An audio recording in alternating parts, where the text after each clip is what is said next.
I'm going to go over the Tec-9 real quick, and then we'll do just some practice. And I hate to break it to you, but this gun is mostly just practice, and that's how you get good at it. There are a couple of key elements to it, though. So one is the drop-off damage, and two is the reload, right? So first of all, does everyone understand the concept of drop-off damage, right? At some point, your opponent's far enough away that your bullets do less damage, right? Mm-hmm. Mm-hmm. Yeah. With the Tec-9, that drop-off is quick and it's significant. It's almost a 30% drop-off in damage. So if you're not in DT range, you're probably not in full Tec-9 damage range either. Okay, and at full damage, the Tec-9 does a minimum of 25 damage per bullet. That means to melt someone, you only have to hit them 8 times, right? That's 200 damage. So that means, more importantly, you can miss a third of your magazine and still kill them. Once you get outside of the drop-off distance, it goes down to about 17, depending on the distance and the rarity of the gun. 17 times 12 is 204. That means you have to hit them with every single bullet if you're outside of the range, right? So the goal with the Tec-9 is to get within DT range. So me to Frank is about full distance, right? Or full damage distance. You want to get that close before you start pulling the trigger. If you can't, which will be frequently, right? It's common to not be able to close that gap that well. If you can't, you know you're going to have to reload, right?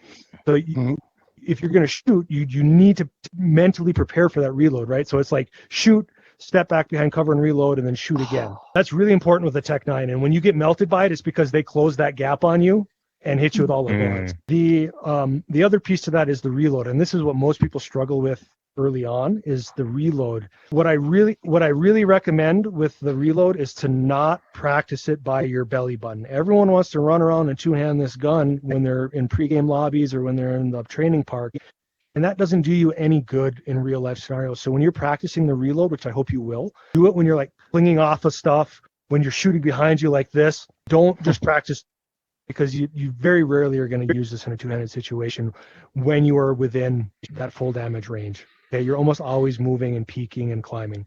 Now, with the Tec-9, it's a two-step reload, right? So it's magazine in, rack the slide back, and you're done. Everyone try it. It can be super quick. It can be very quick, but here's a trick. So what you can do instead is you actually keep your offhand stationary, and you're just opening and closing it, and you slam the mag down, you flick the gun away. Okay. That's a two-start. It's just, for those of you that I showed, you can reload the op like that too, right? And that will help with your reload consistency because your left hand is not moving. Now, what that means is if you're going to do it that way, you don't want to be shooting way out here to the right and then have to bring your gun all the way back and all the way out again. So when you have your hand away from your center of mass, you need to come meet it halfway with your other hand, your offhand. But it's the same thing, right? It's fire, and it's just a quick slam down, flick away. Okay.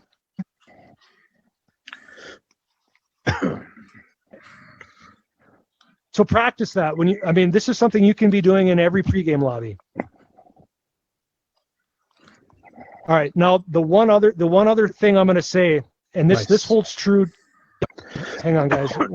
Stop shooting, please. All right, so the one other thing is, and you guys have all experienced this, when you're in close quarters combat, it gets really intense, right? And you're moving a lot, and your momentum carries you, and it's very natural for you to like fling over stuff or go around and overshoot like a hardcover piece.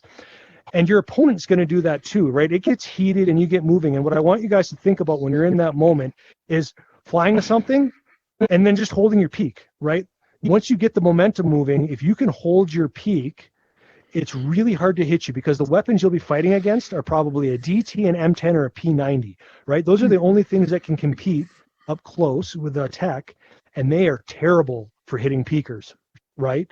You cannot hit a peaker very easily with them. So if you can just pause for a minute in the chaos and just hold yourself steady, I promise you kills will just start coming because people expose themselves and you either kill them outright or you get them down so far that you can just recklessly push them after that.